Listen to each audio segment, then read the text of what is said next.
చెప్పండి. మనోబంధు ఫౌండేషన్ని మేము ఆంధ్రప్రదేశ్లో 3 సంవత్సరాల క్రితం ప్రారంభించడం జరిగింది.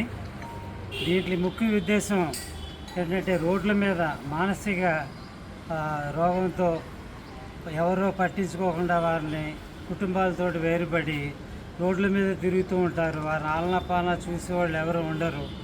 వాళ్ళకి అడుక్కుని తినే జ్ఞానం కూడా ఉండదు. రోడ్ల మీద ఏది కనపడితే చెత్త చెదారం తింటూ మురికి నీళ్ళు తాగుతూ రోడ్ల మీద అలా తిరుగుతూ ఉంటారు. వాళ్ళని పట్టించుకునేవారే ఉండరు. వాళ్ళలో చదువుకునే వాళ్ళు ఉంటారు, చదువు లేని వాళ్ళు ఉంటారు, ధనికులు ఉంటారు, పేదవారు ఉంటారు, అలాగే పిల్లలు ఉంటారు, పెద్ద వయస్కులు ఉంటారు. అన్ని రకాలైనటువంటి అన్ని సోషల్ స్టాటా నుంచి వచ్చినటువంటి వ్యక్తులు ఇలాగా ఉంటారు. మహిళలు ఉంటారు, పురుషులు ఉంటారు. వీళ్ళందరినీ ఎవరు పట్టించుకోరు. ఆహారం ఇచ్చి దయగల సిటిజన్స్ వాళ్ళకి కొంచెం ఆహారం ఇచ్చి ఆదుకుంటారు తప్పిస్తే వాళ్ళకి వైద్యం చేయించవచ్చు. వైద్యం చేయిస్తే వాళ్ళు రికవర్ అవుతారు. అంటే జనశ్రమించడంలో వాళ్ళని కలపొచ్చని భావన ఎవరికి తెలియదు. తెలిసినా కూడా ఒక వ్యక్తి చేయగలిగిన పని కాదు వాళ్ళని తీసుకెళ్ళి హాస్పిటల్లో జాయిన్ చేయకూడదు.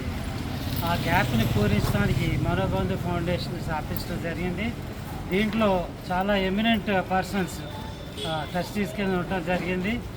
ఆంజనేయరెడ్డి గారు ఇదివరకు డీజీపీ కింద వర్క్ చేయడం జరిగింది రాష్ట్రం యునైటెడ్గా ఉన్నప్పుడు. అలాగే అజయ్ కలాం గారు ఫార్మర్ చీఫ్ సెక్రటరీ, చక్రపాణి గారు ఐఏఎస్ రిటైర్డ్, ఆయన కూడా ట్రస్టీ కింద ఉన్నారు. అలాగే మ్యాగ్సెసే అవార్డీ భరత్ వాత్వాని బొంబాయి, ఆయన కూడా దీంట్లో ట్రస్టీ కింద ఉన్నారు. తర్వాత ఇండ్ల రామసుబ్బారెడ్డి గారు చాలా సీనియర్ సైకాట్రిస్ట్ డాక్టర్ విజయవాడ, ఆయన కూడా దీంట్లో ట్రస్టీస్ కింద ఉండి వారి యొక్క గైడెన్స్ ప్రకారం మేము గత 3 ఏళ్ళుగా దీన్ని రాష్ట్ర వ్యాప్తంగా చేయడం జరుగుతుంది. నెక్స్ట్ మంత్లో తెలంగాణలో కూడా దీన్ని లాంచ్ చేయడం జరుగుతుంది. ఇప్పుడు దాంట్లో భాగంగా మేము ఈరోజు కడప రావటం జరిగింది.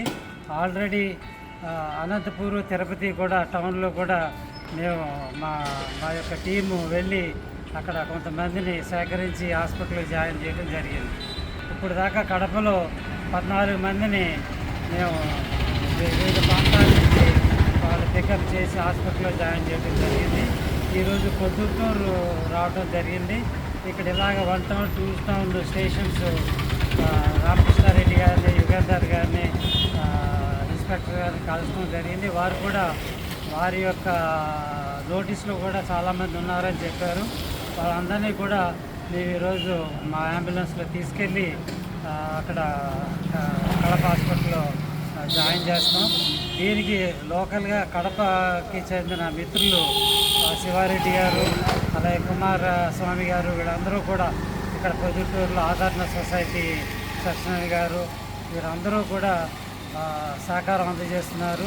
ఈ సహకారంతో చాలా సక్సెస్ఫుల్గా ఈ కార్యక్రమాన్ని చేయగలరు.